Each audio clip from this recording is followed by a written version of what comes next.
नमस्कार दोस्तों, very good morning. स्वागत है आप सबका। 15 अक्टूबर है आज और सबसे पहले आप सबको नवरात्रि की हार्दिक शुभकामनाएं।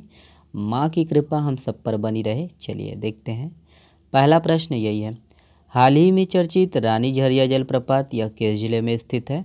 तो ऑप्शन को यहाँ पर हम देखेंगे और इसका जो सही आंसर है ऑप्शन नंबर डी, कोरबा में है। ओके, देखते हैं।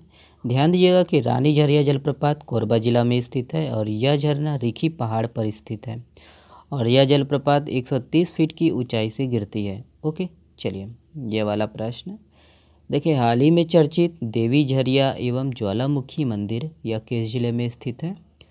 ऑप्शन को यहाँ पर देखेंगे। करेक्ट आंसर है option number C, Surguja. Okay, देखते हैं, ध्यान दीजिएगा। याद रखने के छत्तीसगढ़ के जो है सरगुजा जिले में भगवान विष्णु जी की 11वीं से 16वीं शताब्दी का जो है प्राचीन मूर्ति है यहाँ पर। और यह मूर्ति किसी देवी की नहीं बल्कि भगवान विष्णु जी की है, लेकिन इसे माता ज्वालामुखी के नाम से जाना जाता है। और जिस जगह पर भगवान विष्णु जी की पूजा देवी के रूप में की जाती है दोस्तों, वहाँ पर गोड़ राजा के जो है महल के अवशेष पड़े मिले थे और उसी के पास यह मूर्ति है और इसे देवी झरिया और माता ज्वालामुखी के नाम से जाना जाता है। ओके, तो ये ध्यान दीजिएगा, है ना। ये वाला प्रश्न देखते हैं।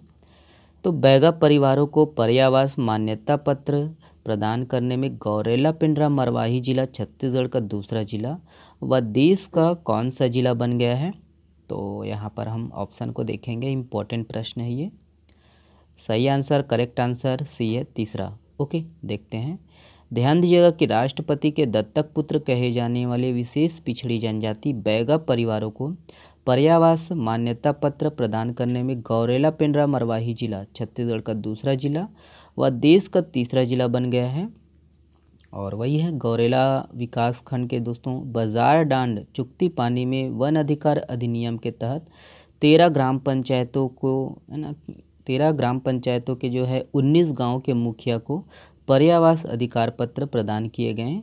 और वही है गौरेला पिंडरा मरवाही में बैगाओं की जो है कुल संख्या 6483 है। ध्यान दीजिएगा। और वही कमार जनजाति के जो है परिवारों को पर्यावास मान्यता पत्र प्रदान करने में धमतरी जिला छत्तीसगढ़ का पहला जिला है। ओके, देखिए छत्तीसगढ़ का एकमात्र महालक्ष्मी का दिव्य मंदिर कहाँ स्थित है? तो यहाँ ऑप्शन को देखेंगे। सही आंसर है ऑप्शन नंबर बी है, रतनपुर। ओके, ध्यान दीजिए। याद रखना है कि बिलासपुर के रतनपुर में छत्तीसगढ़ का एकमात्र महालक्ष्मी का दिव्य मंदिर है और यह मंदिर 843 साल पुराना है। और याद रखना है कि इस मंदिर का जो निर्माण है कलचुरी राजा रत्नदेव तृतीय के प्रधानमंत्री गंगाधर ने 1179 में बनवाया था। और उस समय अकाल आया था दोस्तों और प्रजा खाने के लिए दाने दाने की जो है मोहताज हो गई थी और तब महालक्ष्मी देवी का जो है मंदिर बनवाया गया था। और उस समय इस मंदिर में जिस देवी की प्रतिमा स्थापित की गई थी उन्हें एक बीरा और स्तंभनी देवी कहा जाता था। ध्यान दीजिएगा कि इसे लखनी देवी के नाम से भी प्रसिद्ध है ये मंदिर। ठीक है, लखनी देवी याद रखना है। और जिस पर्वत पर ये मंदिर है इनके भी कई नाम हैं और इसे एक बीरा पर्वत, वाराह पर्वत, श्री पर्वत और लक्ष्मी धाम पर्वत भी कहा जाता है। ओके, तो इतना कुछ नाम याद रखना है, पूछा जा सकता है एग्ज़ाम में। चलिए, और वही है कि मंदिर का जो आकार है वो पुष्पक विमान जैसा है। ओके, देखिए भीमा कोटेश्वर महादेव धाम जिसे गोकर्ण धाम के नाम से जाना जाता है, यह किस जिले में स्थित है? ऑप्शन यहाँ पर है, देखेंगे। और सही आंसर है ऑप्शन नंबर सी है, धमतरी। ओके, ध्यान दीजिएगा।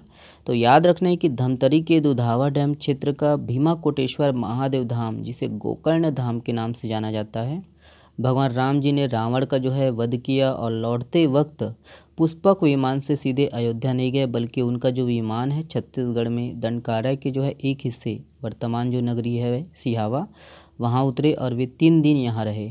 और इसके जो प्रमाण है रामायण और स्कंद पुराण में है। और श्री राम जी ने यहाँ सप्तऋषियों का जो है आशीर्वाद लिया और भीमा कोटेश्वर महादेव की आराधना की। ध्यान दीजिएगा कि यह विश्व का जो है एकमात्र शिवलिंग है जहाँ श्री राम जी, रावण और परशुराम जी ने आराधना की और भगवान राम को इसी स्थान पर, है ना, कोटि पाप और ब्रह्म हत्या के पाप से मुक्ति मिली। और भीमा कोटेश्वर धाम के बारे में जानने और शोध करने के लिए दोस्तों 11 देशों के जो है वैज्ञानिक आ चुके हैं। और वही है, इसको भी देख लीजिएगा कि दंडकारक का जो है दंडक वन मध्य प्रदेश में अत्रि ऋषि के आश्रम से दोस्तों शुरू होकर तेलंगाना में भद्राचलम तक फैला है और अधिकांश जो हिस्सा है छत्तीसगढ़ में है। भगवान राम जी ने वनवास के 10 वर्ष 3 माह इसी क्षेत्र में बिताए। ओके, और ये वाला प्रश्न आप लोगों के लिए है, निम्नलिखित में से किस मंदिर में याक्षिणी ऋषभ देव की प्रतिमाएं स्थापित है? इसका जवाब आप लोग को देना है कमेंट्स बॉक्स में। चलिए, बहुत बहुत धन्यवाद, शुक्रिया दोस्तों वीडियो को देखने के लिए। इसका PDF डाउनलोड कर सकते हो आप हमारे टेलीग्राम चैनल से। और शुक्रिया, स्वस्थ रहिए, मस्त रहिए और हाँ, वीडियो को शेयर करिएगा। शुक्रिया, बहुत बहुत धन्यवाद।